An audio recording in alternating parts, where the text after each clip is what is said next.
নমস্কার। পুজোর পরে পুজোর বিজয়ার শুভেচ্ছা জানিয়ে সকলকে নিয়ে আজকের এই ফেসবুক লাইভ শুরু করছি।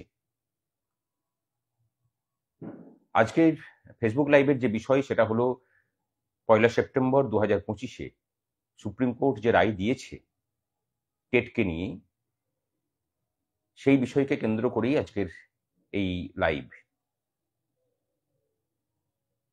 এই রায়ের ফলে যারা প্রভাবিত হচ্ছেন, প্রথম থেকে অষ্টম শ্রেণী পর্যন্ত ছাত্রছাত্রীদের যারা পাঠদান করছেন প্রাথমিক এবং উচ্চ প্রাথমিক বিদ্যালয়গুলোতে, যাদের নিয়োগ 2010 সালের 23শে অগাস্ট এই নোটিফিকেশনের আগে চাকরির নোটিফিকেশন হয়েছিল, এবং চাকরিতে জয়েনিংটা 2010-এর পরেও হতে পারে, যেমন প্রাথমিকের ক্ষেত্রে 2024 সালেও জয়েন হয়েছে সুপ্রিম কোর্টের নির্দেশে। তাদের সবাইকে কিন্তু এই রায়ের আওতায় চলে আসতে হয়েছে, এবং হিসেব মতো তাদের সবাইকেই টেট পরীক্ষা দিতে হবে 2 বছরের মধ্যে, অন্যথায় চাকরি থেকে বরখাস্ত হবে পাস যদি না করতে পারে। এখন আমরা যে লড়াইটা লড়তে যাচ্ছি, খুব পরিষ্কার করে বলি যে আমরা কিন্তু সবাইকে নিয়েই, সবার কথা মাথায় রেখেই কিন্তু লড়াইটাকে লড়ার জন্য ঘুঁটি সাজাচ্ছি। এখানে একটা বিতর্ক তৈরি হয়েছে যে আমাদের একটা চিঠিতে, সেটা আমাদের চিঠিটাকে সংশোধন করা হয়েছিল, সেটাকে জানিয়ে রাখি যে সেই সংশোধিত চিঠিটা না গিয়ে পুরনো চিঠিটাই গেছিল। আজকে আমরা আবার একটা চিঠি পাঠাচ্ছি কেন্দ্রীয় শিক্ষামন্ত্রীর কাছে এবং কেন্দ্রীয় শিক্ষা সচিবের কাছে। সেই চিঠির ভাষাটাকে সংশোধন করে সেটাকে পাঠানো হচ্ছে। আপনারা সকলে নিশ্চিত থাকুন যে 23শে অগাস্ট 2010-এর আগে যাদের নিয়োগের নোটিফিকেশন হয়েছে, তাদের নিয়োগ সেটা 12-তে হতে পারে, সেটা 24 সালেও হতে পারে, বা তার মধ্যবর্তী সময়ে হতে পারে, বা তার আগে হতে পারে, তাদের সবাইকে নিয়ে কিন্তু আমরা লড়াইটার প্রস্তুতি নিচ্ছি, এবং আমরা যে কাজটা করতে চলেছি তাতে সবার স্বার্থ সুরক্ষিত করার জন্যই করা হবে। এই ভ্রম যারা ছড়াচ্ছেন, ইচ্ছাকৃতভাবেই ছড়াচ্ছেন। আর একটা কথা বলে রাখি, যে যত বেশি নিজেদের মধ্যে ছোট ছোট টুকরো টুকরো দল করবেন, নিজেদের লড়াইটাই কিন্তু দুর্বল হবে, এটুকু মাথায় রাখুন। সুতরাং নোটিফিকেশনের ডেট 23শে অগাস্ট 2010-এর আগে যাদের যাদের চাকরির নোটিফিকেশন হয়ে চাকরি পেয়েছেন, তারা সকলেই ঐক্যবদ্ধ থাকুন। কোথাও পরিচিত হতে হবে না, কোথাও পা বাড়াতে হবে না, নিশ্চিত থাকুন সংগঠন কাজ করে যাচ্ছে। সংগঠন, আপনারা যারা ভাবছেন যে পুজোর সময়ও আমরা বসে আছি, আমরা কিন্তু বসে নেই। গতকালকেও আমাদের, গত পরশু দিন ইনফ্যাক্ট, আমরা উত্তরপ্রদেশ, বিহার, ঝাড়খণ্ড সহ বেশ কিছু রাজ্যের শিক্ষক নেতৃত্বের সাথে আমরা অনলাইন মিটিংয়ে বসেছি।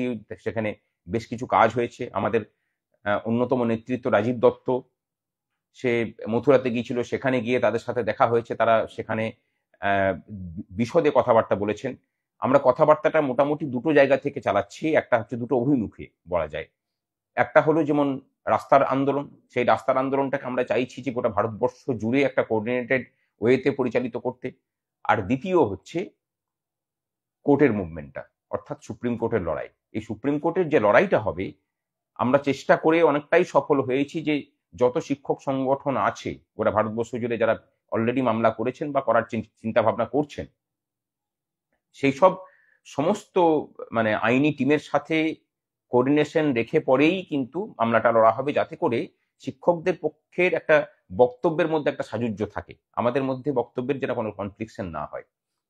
এই জায়গাটা আমরা অ্যাসিওর করতে পেরেছি এবং সেটা অনেকটাই সফলও হয়েছি। আরো কাজ বাকি আছে। এখন অনেকে জিজ্ঞাসা করছেন যে আমাদের রণনীতির কথা, অনেকে বলছেন, ইচ্ছাকৃতভাবে ছড়াচ্ছেন যে 1 মাসের পরে তো আর রিভিউ করা যায় না। অথচ দেখুন, গত পরশুদিন ঝাড়খণ্ডের কোন একটা সংগঠন, অন্য অনেকগুলো রাজ্য, তামিলনাড়ু, তারা কিন্তু 1 মাস পেরিয়ে যাওয়ার পরেই তারা সুপ্রিম কোর্টে রিভিউ পিটিশন দাখিল করেছেন। 1 মাসের সময়সীমাটা থাকে, কিন্তু 1 মাসের পরেও রিল্যাক্সেশন থাকে। সম্প্রতি সুপ্রিম কোর্টে একটা ঘটনা ঘটেছে। একটা রাজ্য সরকার তাদের একটা পুরনো কেস নিয়ে রিভিউ করতে এসেছিল 14 বছর পরে। তা সুপ্রিম কোর্ট সেটাকে খারিজ করেছে যে আমরা আর বনবাসে পাঠাতে চাইছি না, এটা বলে। অর্থাৎ রিভিউ করার প্রভিশন কিন্তু সবসময় থাকে, এটা নিশ্চিত থাকুন। আমরা সংগঠনগতভাবে এই মুহূর্তে রিভিউয়ের পথে যাচ্ছি না, তার কারণ আমাদের সিনিয়র আইনজীবীদের পরামর্শ মতোই, এবং আমরাও সেটাকে মানে ওইভাবেই ভেবেছিলাম আর কি। আমাদের পরিষ্কার করে বলি যে গোপাল সুব্রমণিয়ামজি পরিষ্কার করে বলেছিলেন যে যে রিভিউগুলো হয়েছে সেটা দেখে নিন, তার কারণ রিভিউয়ের কিন্তু সমস্ত স্ট্যাটাসগুলো একরকম হয়। যদি 10টা রিভিউ হয়, খারিজ হলে পরে 10টাই হবে, এমনটা হয় না কিন্তু যে একটাকে গৃহীত হলো বাকিগুলো সব খারিজ হলো। সুতরাং একবার যদি রিভিউ খারিজ হয়ে যায়, রাস্তাগুলো অনেক সংকুচিত হয়ে যায়। তার থেকে ভালো হচ্ছে রিভিউগুলো দেখে নেওয়া হোক, তারপরে আপনারা সিদ্ধান্ত নেবেন। মানে আমাদের সিদ্ধান্ত নেওয়ার কথা বলেছিলেন এবং উনি তার জন্য রাস্তা বলে দিয়েছিলেন। আমি সেগুলো আর স্ট্র্যাটেজিক্যাল কারণে কিছু বলছি না যে কোন কোন পথে আমরা এই মামলাটাতে ঢুকছি। আমরা অন্তর্বর্তী সময়ে একটা জিনিস ঠিক করেছি যে অন্য একটা বিষয়কে নিয়ে পরে মানে অন্য আমাদের সংগঠনগুলোর নাম না দিয়ে আমরা রিভিউটাকে মানে কিছু জনকে নিয়ে পরে রিভিউটা ছোট্ট করে রাখা, যাতে করে যদি খারিজও হয়ে যায় তাহলে পরবর্তী ক্ষেত্রে যেন সংগঠনকে নিয়ে আমরা অন্যভাবে সেখানে মামলাতে ঢুকে যেতে পারি। আর যদি এমনি ঢুকে থাকে তাহলে তো কোনো সমস্যাই নেই। আমরা চাই যে মানে সকলের সাথে থাকুন। ঐক্যবদ্ধ না থাকতে পারলে কিন্তু সুপ্রিম কোর্টে আইনি লড়াইটা খুব ভালো করে লড়া যাবে না, সেটা কিন্তু সকলকে বলে রাখলাম। এরপর আপনারা পরিচিত হবেন, টুকরো ভাবে বিভক্ত হবেন, সেটা আপনাদের বিষয়, আপনারা ঠিক করবেন সেটা। আমরা খুব তাড়াতাড়ি বসছি, পথের আন্দোলনের দিশাও হয়তো সেখানে ঠিক হবে, আর আইনি লড়াইয়ের যে বিষয়টা সেটাও কিন্তু খুব তাড়াতাড়ি আপনারা জানতে পারবেন। নিশ্চিত থাকুন। আবার বলছি যে প্রথম থেকে অষ্টম শ্রেণী পর্যন্ত যারা শিক্ষক শিক্ষিকা আছেন তাদের সবার কথা চিন্তা করে কিন্তু আমরা লড়াইয়ের মানে রণকৌশল তৈরি করছি। আর যাদের যাদের নিয়োগের নোটিফিকেশন 23শে অগাস্ট 2010-এর আগে হয়েছে তাদের সবারকে ইনক্লুড করেই করা হবে। তার নিয়োগ 24 সালে হোক, 18 সালে হোক, 22 সালে, 12 সালে হোক, অথবা 11 সালেই হোক। আপনারা নিশ্চিত থাকুন, আপনাদের সকলের কথা ভেবে পরেই আমরা এই লড়াইটাকে নিয়ে যাচ্ছি। সাথে থাকুন, আশা করি হতাশ হবেন না, এটুকু কথা দিচ্ছি।